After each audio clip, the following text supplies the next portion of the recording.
ஏழ்மையை பயன்படுத்தி இவர்கள் மீண்டும் மீண்டும் வென்று கொண்டு இருக்கிறார்கள்.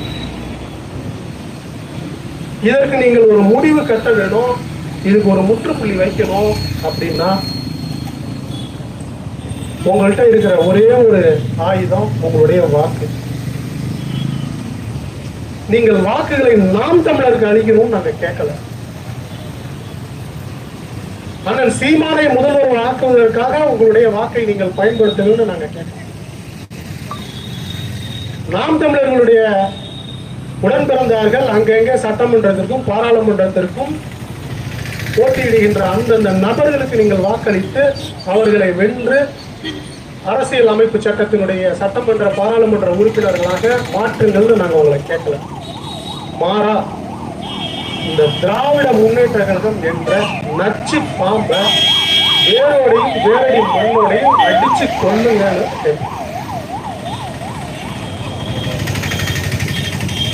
தரமான குடிநீர் இல்ல, தரமான சாலைகள் இல்ல, தரமான அரசு கட்டிடம் இல்ல.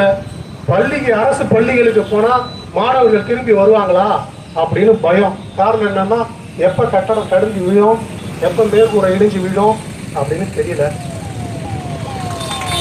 ஆனா இதையெல்லாம் கேட்கக்கூடிய இடத்துல இருக்கக்கூடிய எதிர்கட்சிகளா இருக்கிற அண்ணா திராவிட முன்னேற்ற கழகம் அவங்களுக்கு அவங்க கட்சி பிரச்சனையை சமன் செய்வதற்கும் சமரசம் செய்வதற்கும் அவர்கள் கூட இருக்க முன்னாள் மந்திரிகள், முன்னாள் சட்டமன்ற உறுப்பினர்கள், மாநில நிர்வாகிகளை சமரசம் செய்து அவருடைய இடத்தை இருக்கையை உறுதிப்படுத்துவதற்கு நேரம் சரியா இருக்கு. மக்களை பற்றின சிந்தனைகளை அவர் நினைச்சும் பார்க்க முடியாது. ஆகவே அதிமுக மக்கள் நலன்ல அக்கறை கொண்ட ஒரு கட்சியாக இல்லை. அவர்களை புறந்தல்லுங்க. அடுத்த இடத்துல அதிக எண்ணிக்கையில் இருக்கக்கூடிய சட்டமன்ற உறுப்பினர் மரியாதைக்குரிய காங்கிரஸ் தரப்பு தேசிய தோழர், அவர்களுக்கு என்று ஒரு முகமே கிடையாது. அவர்களுடைய தலைவர் ராகுல் காந்தியா, அவர்களுடைய தலைவர் அன்னை சோனியா காந்தியா அப்படின்னு கேட்டீங்கன்னா தூக்கத்தில் எழுப்பி இதெல்லாம் எங்களுடைய தலைவர் ஐயா ஸ்டாலின், எங்களுடைய வருங்கால தலைவர் ஐயா உதயநிதி ஸ்டாலின் சொல்லி சொல்ற அளவுக்கு தான் அங்க இருக்கக்கூடிய சட்டமன்ற உறுப்பினர்கள் மற்றும் மாநில தலைவர்களுடைய நிலைமை இருக்கு. ஆனா என்ன அன்பிற்குரிய அருமை அண்ணன் எனக்கு ரொம்ப நெருக்கமானவர், பல்வேறு கூட்டங்களை நடத்தி காங்கிரஸ் தோழர்களை எழுச்சியோடு இருப்பதற்காக பல கூட்டங்கள்ல அவர் இப்போ என் அருமை அண்ணன் செல்வ பெருந்தக அவர்களை உற்சாகப்படுத்தி அவர்களை உறுதிப்படுத்துவதற்காக மீண்டும் காங்கிரஸ் ஆட்சி, மீண்டும் காமராஜ் ஆட்சி, இந்த சின்ன பிள்ளை காலத்துல இருந்து ஒரே டேஞ்சர் ரெக்கார்டா சொல்லிட்டு இருக்காங்க. இன்னைக்கு சொல்லிட்டு இருக்காங்க. திராவிட முன்னேற்ற கழகத்தினுடைய இன்னொரு முகமாக காங்கிரஸ் கட்சி இருக்குது. அதனால அவர்களால் இந்த மக்கள் பிரச்சனைக்கு போராடவோ, இந்த மக்களுடைய எண்ணங்களை பிரதிபலிக்கவோ, இவர்களுக்காக துணை நிற்கவோ, ஏழை எளிய மக்களுடைய உரிமையை மீட்டுக் கொடுப்பதற்கோ எல்முனை அளவும் வாய்ப்பு இல்லை. அதனால அவர்களையும் புறந்தட்டுங்க. அடுத்த இடத்துல எங்கள் போற்றுதலுக்குரிய அண்ணன் திருமாவளவன், விடுதலை சிறுத்தைகளுடைய ஆக பெரும் தலைவர், ஒடுக்கப்பட்ட மக்களின் நம்பிக்கை நட்சத்திரம். இதெல்லாம் நாங்கள் மறுக்கல. உங்களை நாங்கள் பெரிதும் மதிக்கிறோம். நாம் தமிழர் கட்சியும் மதிக்குது.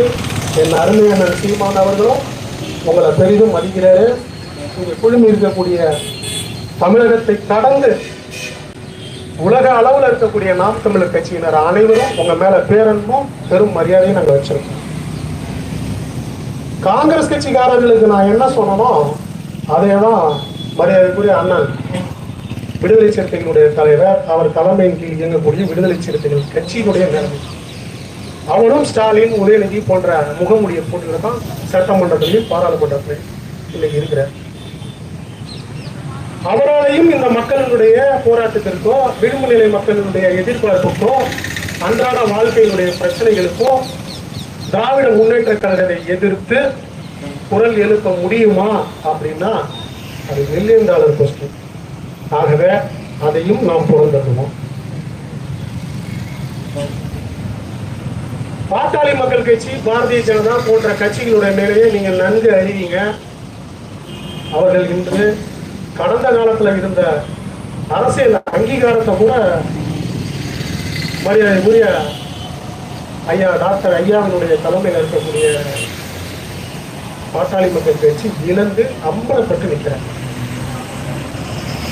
விக்கிரவாண்டி தேர்தலில் நீச்சல் தெரியாதவன் எப்படி தண்ணிக்குள்ளார முக்கினா தன்னுடைய மூச்சை சுவாசிப்பதற்கு, ஆக்சிஜன் காற்றை சுவாசிப்பதற்கு எப்படி அவனுடைய கைகால்கள் தண்ணியில தத்தளிச்சு அடிச்சு வெளியில வரணும்ன்ற எண்ணம் இருக்குமோ அது போல அவர்கள் கடந்த திராவிட முன்னேற்ற கழகத்தை தோற்கடிக்க வேண்டும், அவர்களை விட கூடுதல் வாக்குகளை பெற்று தன்னுடைய வேட்பாளரை சட்டமன்றத்துக்கு அனுப்பணுன்றதை காட்டிலும் நாம் தமிழர் கட்சியினுடைய வேட்பாளரை விட ஒரு ஓட்டாவது நம்ம கூடுதலா வாங்கணும் அவர்கள் முழு முயற்சியா ஈடுபட்டாங்க.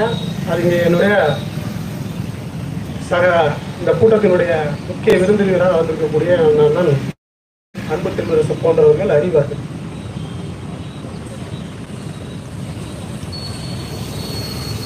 கம்யூனிஸ்ட் கட்சிக்காரங்க அவர்களுடைய அவர்களுடைய பலத்தையும் அவர்களுடைய போராட்ட குணத்தையும் அவர்கள் தமிழகத்தினுடைய மக்களுடைய போராட்டத்திற்கு போராட மாட்டாங்க. சீனாவையும் ரஷ்யாவையும் தன்னுடைய செலுத்தாங்க.